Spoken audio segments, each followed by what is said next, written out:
Alana Brophy, Weather Rate certified 10 years in a row. All right, there is always something happening in the weather world. Let's head over now for another look at the weather. Yeah, another storm potentially on the way, right, Alana? Yeah, we had this weak disturbance come through today, another into tomorrow, but at least we've broken down that high pressure for the time being. Cloud cover in Millard County, where we have seen some echoes of moisture on the radar. It's hit or miss precipitation, dwindling now at this hour. You see it over in the West Desert towards I-80 in Utah County, but really not a tremendous amount out there.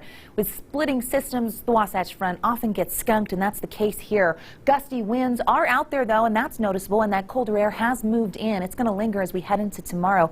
I'll show you exactly why, and we're going to take a look at that long-range view so you know what to expect. Satellite radar shows how we had that activity on the western side of the state and in northern Utah, and at this point, the clouds hanging around as that front came through. Windy conditions noticeable here on the campus down there in St. George. You can see winds whipping, moving those palms around. Highest wind gusts in the 30-mile-per-hour range for Salt Lake and St. George. Look at Cedar City, 44-mile-per-hour gusts. It was a gusty day, and we saw those winds really picking up ahead of the cold front last night. Into tomorrow, another weak disturbance comes through. Area of low pressure will dig towards the Beehive State, and because we have colder air in place and some residual moisture out there, we could see some snow showers. Now, this is not a major amount here. We're talking a trace to an inch as the showers come through. 2 to 5 in the mountains. We would really love to see anything hit the high country because we have been extremely dry. It's nice to get a break from the haze and the high pressure, which comes this time of year, but we want that to follow up with some moisture into today. That front bringing in those windy conditions. Tomorrow, here come those snow showers. You notice them there. This weak disturbance will move on through, also delivering another shot of cold air. So below average temperatures for your Wednesday. It's going to feel chilly considering that we started this week with a 60-degree high in Salt Lake. As we head into Thursday, that high pressure comes back. The ridge shows up and we begin a warming trend. It's gradual, but it will be there. And I know what you're thinking. That high's back. Oh no, that means we get no storm activity.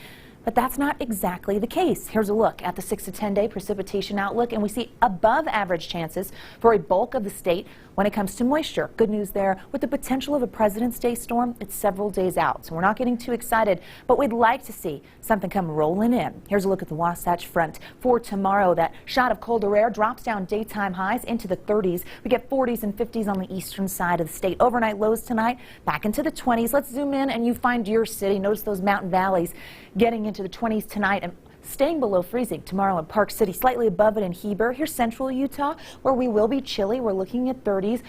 Partly cloudy to mostly cloudy skies, and again, the chance for some snow showers is there for your Wednesday. Down south, the winds will remain not as gusty, but they will be breezy. Colder air makes it throughout the entire state, watching those temperatures drop to 30s, 40s, and 50s down there in St. George. Here's a look at the next 7. Slight chance for your Wednesday. Gradual warming trend as we make it through the end of the week. But look at President's Day on Monday. There's a chance there. And we see that colder air returns with 50s and 40s. That's a little more amplified along the Wasatch Front. Tomorrow's going to be chilly. Yeah, I tell you what, we are going to see those temperatures in the upper 30s. And yesterday, we hit 60. So can you believe the amount of change? We have dropped 16 degrees today for those daytime highs. So here comes that warming trend. We're going to step up the ladder into the low 40s. Average this time of year is 44. We warm above that to close out the week. This is where high pressure takes control. Saturday, Sunday, dry conditions and the 50s return.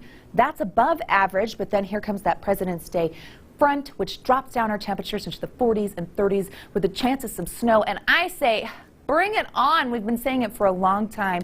Hopefully, even seeing snow tomorrow in that shower form will jog our memories and remind us it's February. Glenn, Emily, over to you.